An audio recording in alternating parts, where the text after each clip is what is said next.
నిన్న తెలంగాణ రాష్ట్రంలోని కూకట్పల్లిలో ఎస్ఐఆర్ గురించి నిన్న కూడా ఒక వీడియో మనం రిలీజ్ చేశాము. ఎస్ఐఆర్ ప్రక్రియ ఏదైతే తెలంగాణ రాష్ట్రంలో జరిగిందో దాని తర్వాత ఇప్పుడు ఆగస్టు 17వ తారీఖు అందరికి డ్రాఫ్ట్ రోల్ ఎలక్ట్రల్ రోల్ రాబోతుంది. దాని తర్వాత 2002 జాబితాలతో మ్యాప్ కానీ ఓటర్లకి ఏదైతే నోటీసులు రాబోతున్నాయో ఆ నోటీసుల గురించి కేంద్ర ఎన్నికల కమిషన్ ఇచ్చిన 12 డాక్యుమెంట్స్ లో ఫ్యామిలీ రిజిస్టర్ సర్టిఫికేట్ కూడా మీరు చూపించుకోవచ్చు అని అన్న గవర్నమెంట్. కానీ కేంద్ర ఎన్నికల సంఘం ఫ్యామిలీ రిజిస్ట్రేషన్ సర్టిఫికేట్ అనేది 12 జాబితాలో రాదు, ఇన్వాలిడ్ డాక్యుమెంట్ గా నిర్ధారించింది కేంద్ర ఎన్నికల సంఘం. సో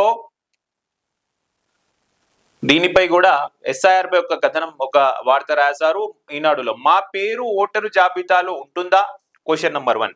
ప్రత్యేక సమగ్ర సవరణ సర్ నోటీసులు వస్తే ఏం చేయాలి? అసలు ఓటు లేకుండా పోతుందా? ఏ ధ్రువపత్రం చూవాలి? పత్రం సరిగ్గా నింపలేదని నోటీసు వస్తే ఏం చేయాలి? ఇలా చాలా మంది ఓటర్లో పలు సందేహాలు ఉన్నాయి. రాష్ట్రంలో మొత్తం 3,38,00,000 మంది ఓటర్లు ఉండగా 2,64,00,000 మంది పత్రాలకు డిజిటలైజేషన్ జరిగింది. ఓట్లు తేడాలున్న జాబితాలో ఉన్న ఓటర్లే 60 లక్షల మంది ఉన్నారు. వీరందరికీ నోటీసులు ఇవ్వడానికి ఎన్నికల సంఘం అధికారులు ఏర్పాట్లు చేస్తున్నారు. ఈ నెల 15న రాష్ట్ర చీఫ్ ఎలక్టరల్ అధికారులు ఓటరు ముసాయిదా జాబితా ప్రకటిస్తారు. సో ఈ నెల 17న ఓటర్ ముసాయిదా జాబితా చీఫ్ ఎలక్టరల్ ఆఫీసర్ ప్రకటిస్తారంట. దాని తర్వాత నోటీసులు వస్తే ఎలా సమాధానం ఇవ్వాలి? ఈ రోజు ఎస్ఐఆర్ 2000తో మ్యాపింగ్ అయిన సరిగా ఉన్న ఓటర్లు, నోటీసులు అందుకొని ఓటర్లు వివరాలు తెలుస్తాయి. మీరు కేంద్ర ఎన్నికల సంఘం సూచించిన 12 గుర్తింపు కార్డులు ఒకటి ఈఆర్ఓ ముందు హాజరై చూపించాలి. అప్పుడే ఓటును కాపాడుకోవచ్చు. 12 ధ్రువపత్రాలు ఇవే అని చెప్తున్నారు ఈనాడులో. కేంద్ర రాష్ట్ర ప్రభుత్వాలు పిఎస్యు ఉద్యోగులు లేదా పెన్షన్లు జారీ చేసిన గుర్తింపు కార్డు లేదా పెన్షన్ చెల్లింపు ఉత్తర్వులు. సెకండ్ డాక్యుమెంట్ 1 జూలై 1987కు ముందు ప్రభుత్వ సంస్థలు, బ్యాంకులు, తపాలా కార్యాలయాలు, ఎల్ఐసి, స్థానిక సంస్థలు జారీ చేసిన గుర్తింపు పత్రాలు. డాక్యుమెంట్ నెంబర్ 3 ప్రభుత్వం నిర్దేశించిన అధికారులతో జారీ చేసిన జనన ధృవీకరణ పత్రం. Document number 4 passport.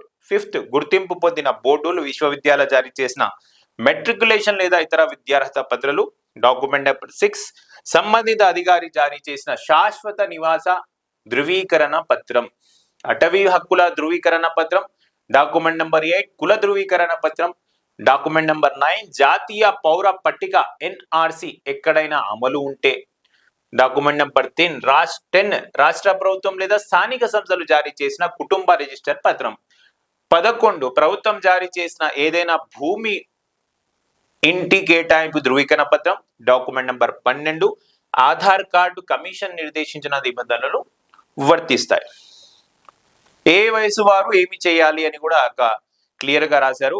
1987 జూలై 1వ తేదీ కంటే ముందు పుట్టిన వారు 12 గుర్తింపు కార్డులో ఏదో ఒకటి చూపాలి. అంటే 1987 జూలై 1 కన్నా పుట్టిన వారు 12 గుర్తింపు కార్డులో ఏదో ఒకటి చూపించాలి. Okay, done.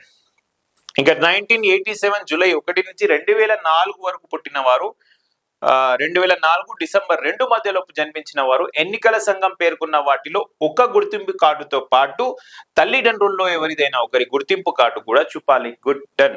2004 డిసెంబర్ 2 తర్వాత పుట్టిన వారు తన సొంత గుర్తింపు కార్డుతో పాటు తల్లిదండ్రులది ఇద్దరిది చూపించాలంట. సో క్లారిటీ వచ్చేసింది కదా. సర్ ప్రక్రియలో నోటీసులు వస్తే ఏం చేయాలనే క్లారిటీ ఈరోజు ఈనాడులో చూపించారు.